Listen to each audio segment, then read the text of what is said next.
Social మీడియాలో వస్తూ ఉంటాయి అని తెలుసు. వెంకటరెడ్డి వెనకాల ఇంత వైఎస్ఆర్ కాంగ్రెస్ పార్టీ ఉందనేది వాళ్ళకి అర్థం కాల.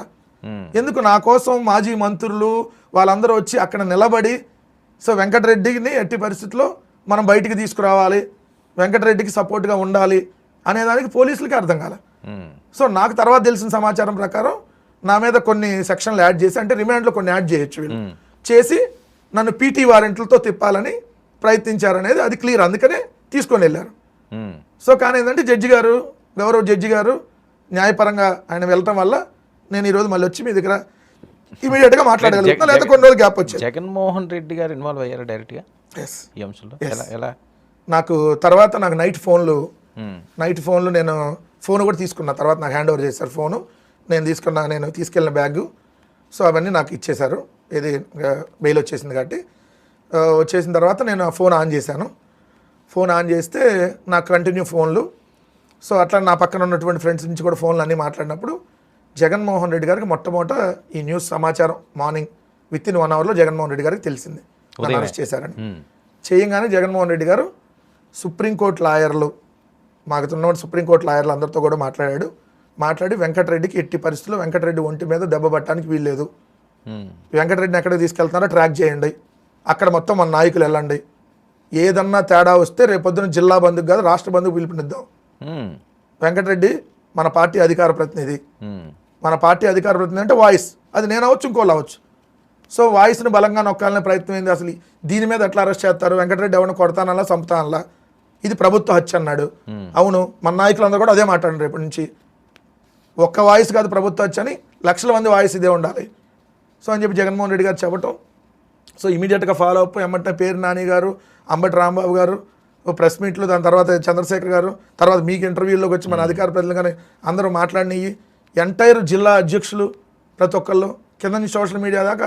సార్ నిజంగా నాకు ఒక విషయంలో నేను ఈరోజు గర్వపడుతున్నా, ఇట్లా కాలర్ ఈరోజు కూడా మళ్ళీ పైకి ఎగరేసి ఎస్ నేను జగన్మోహన్ రెడ్డి గారు అభిమానిని రా, వైఎస్ఆర్ కాంగ్రెస్ పార్టీ కార్యకర్తను రా, నాకు కష్టం వస్తే జగన్మోహన్ రెడ్డి గారి దగ్గర నుంచి కింద కార్యకర్త దాకా నాకు అండగా నిలబడ్డారని చెప్పి కాలర్ పైకి ఎగరేసి ఈరోజు చెప్పగలుగుతున్నా అంటే మా పార్టీ అంతగా నన్ను నా కోసం అండగా నిలబడింది. ఏందండి, మధ్యాహ్నం 3 గంటల నుంచి రాత్రి 12 గంటల దాకా వాళ్ళ ఏజ్ ఏంటి, ఎంత పెద్ద మనుషులు వాళ్ళు, ఇప్పుడు అనంత వెంకటరామరెడ్డి గారు కానీ లేదంటే పెద్దారెడ్డి గారు కానీ వాళ్ళందరూ ఎంత స్టేజ్ ఉన్నటువంటి వ్యక్తులు, వయసు కూడా చాలా పెద్దది కదా, ఆ వయసులో అన్ని గంటలు నా కోసం ఏదైతే జైలు అంటే పోలీస్ స్టేషన్ బయట, కోర్టు బయట గంటలు నిలబడి, అంటే మేమందరం ఉన్నాం, వెంకటరెడ్డి అనేవాడు ఒక్కడ కాదు, వెంకటరెడ్డి వెనకాల వైఎస్ఆర్ కాంగ్రెస్ పార్టీ ఉంది, జగన్మోహన్ రెడ్డి గారు ఉన్నారని ఇండికేషన్. మీ మిస్సెస్ తోటి కూడా జగన్మోహన్ రెడ్డి గారు మాట్లాడారు నిజమేనా? సార్ మా మిస్సెస్తో మాట్లాడారు. సో అందరు నాయకులు, సజ్జల రామకృష్ణారెడ్డి గారు, అంటే మా పార్టీకి సంబంధించినటువంటి మీడియా సెల్ చూసే శ్రీహరి గారు, మా గురువుగా ఉన్నటువంటి తలసిల రఘురామ్ గారు, అందరూ మా మిస్సెస్కి ఈలోపే మాట్లాడి ధైర్యం చెప్పారు, మీరు ఎక్కడ కూడా అధైర్యపడవద్దు, వెంకటరెడ్డికి ఏం కాదు, ఒకవేళ వెంకటరెడ్డిని రిమాండ్ వేస్తే హైకోర్టు సుప్రీంకోర్టు దాకా వెళ్ళైనా వెంకటరెడ్డిని తీసుకొని వస్తాం, సో మీకేమన్నా కావాలా, మీకేమన్నా ఇబ్బందులు ఉంటే మీరు చెప్పండి అని చెప్పి కూడా అన్నీ మాట్లాడటం జరిగింది. మా మిస్సెస్ పర్లేదు సార్, ఏమి మీకేమన్నా అమౌంట్ అవసరమైనా కూడా చేస్తామని కూడా పార్టీ చెప్పినా మా మిస్సెస్ లేదు సార్, ప్రాబ్లం ఏం లేదు, ఏమొద్దని కూడా చెప్పారు. సో అంతగా నాకు ధైర్యం ఇచ్చింది పార్టీ.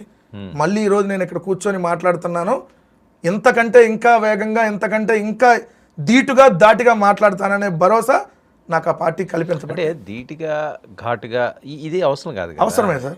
ఎలాగా? 100% ఆల్రెడీ మీకు జడ్జి గారు చెప్పున్నారు అక్కడ, మరి అగ్రెసివ్గా వెళ్ళొద్దు, లేకపోతే వేరే రకంగా దాంట్లో. నేను ఒక మాట చెప్తాను సార్, నేను చంద్రబాబు నాయుడు చంపించాడనో లోకేష్ చంపించాడనో నేను మాట్లాడలా, ఈ ప్రభుత్వ వేధింపుల వల్ల అతను ఆత్మహత్య చేసుకున్నాడని నేను అన్నా. అది కాదు అని అంటే మీరు ప్రూవ్ చేసి ఇదిగోండి పలానా వల్ల జరిగిందని మీరు చెప్పండి, అప్పుడు మేము విత్డ్రా చేసుకుంటాం. అంతకుమించి నేను ఎందుకు మాట్లాడకూడదండి? ఈ ప్రభుత్వం చేసేటటువంటి గాలి కార్యక్రమాలకి, గలీజు కార్యక్రమాలని ఎండగట్టకూడదా? అసలు మనుషుల్లాగా ఈ ప్రభుత్వంలో ఉన్న వాళ్ళు ప్రవర్తిస్తున్నారా? నేను అలానే మాట్లాడతానండి. అదే కాదు, అదే కదా ఇప్పుడు చేటు చేస్తున్నది. ఎందుకంటే చెడు ఏమైంది సార్? వర్మ గారు మళ్ళీ అరెస్ట్ చేస్తారు నన్ను, నేను మెంటల్గా ఫిక్స్ అయి ఉన్నా, మళ్ళీ నన్ను అరెస్ట్ చేస్తారు వీళ్ళు. ఈసారి వదలకుండా రకరకాల సెక్షన్లో కేసులు పెడతారు. సో పెట్టినా జైలుకు పోవటానికి సిద్ధమే. ఎన్ని రోజులు వేస్తారు? మహా అయితే 4 రోజులు ఉంటా, తర్వాత వస్తా కదా, తర్వాత వచ్చినాక అసలు ఉంటుంది, ఇంకా మాట్లాడతా. ఇప్పుడు పొద్దున సాయంత్రం మాట్లాడుతాను, పొద్దున్న సాయంత్రం మాట్లాడుతూ ఉంటా. ఇప్పుడు చాలా మంది అధికార ప్రతినిధులు ఉన్నారు, వెంకటరెడ్డి మీద ఎందుకు అంటే ఇది ఎక్కడో దగ్గర తప్పు అనిపించట్లేదు, నేను ఎక్కువ నేను మాట్లాడుతున్నాను ఎక్కడా తప్పు మాట్లాడలా మరి ఎందుకు వెంకటరెడ్డి సార్. నేను చెప్పు తీసుకుందంతా అని ఎవరిని అనలా, పేకలు బీసి చంపేస్తా అని ఎవరిని అనలా, ఒరే బోషిడికే అనలా, రాళ్ళు తీసుకొని కొడతాను అనలా. ఇవన్నీ మాట్లాడిన వాళ్ళు ఎవడండి? ఇవన్నీ మాట్లాడిన వాళ్ళు ఎవరు?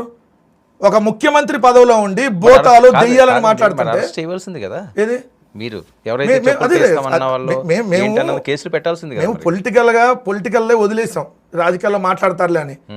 వాళ్ళు దాన్ని బాగా ఇది చేసుకున్నారు. అది రేపొద్దున మేము తర్వాత వదలం కదా. వర్మ గారు ఇప్పుడు చీకటి వెనకాల వెలుగు ఉంటుంది, వెలుగు వెనకాల మళ్ళీ చీకటి వస్తుంది. రోజు పగలే ఉండదు కదా, పగలు రాత్రి కామన్ గా ఉంటాయి.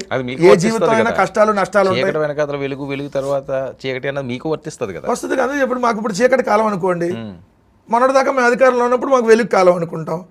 సో తర్వాత ఇప్పుడు చీకటి, తర్వాత మళ్ళీ వెలుగు ఉంటుంది కదా. ఎక్కడికి పోతారు అప్పుడు?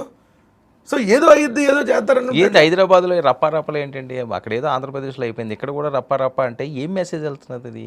అసలు రప్పారప్ప అంటే ఎందుకు భయపడుతున్నారంట? ఫస్ట్ నేను ఒకటి, రప్పారప్ప అనే సినిమా డైలాగు గంగమ్మ జాతరలో ఇప్పుడు ఒకళ్ళు కాదండి 88 దాటిన వెంటనే మ్యాజిక్ ఫిగర్ గంగమ్మ జాతర రప్పారప్ప అంటే ఎవరికి రప్పారప్ప? కాదండి, గంగమ్మ జాతర అంటే ఏంటి? పొట్టేళ్ళను బలిచ్చి గంగమ్మ జాతర చేసుకుంటాం, ఇదే కదా గంగమ్మ జాతర అంటే.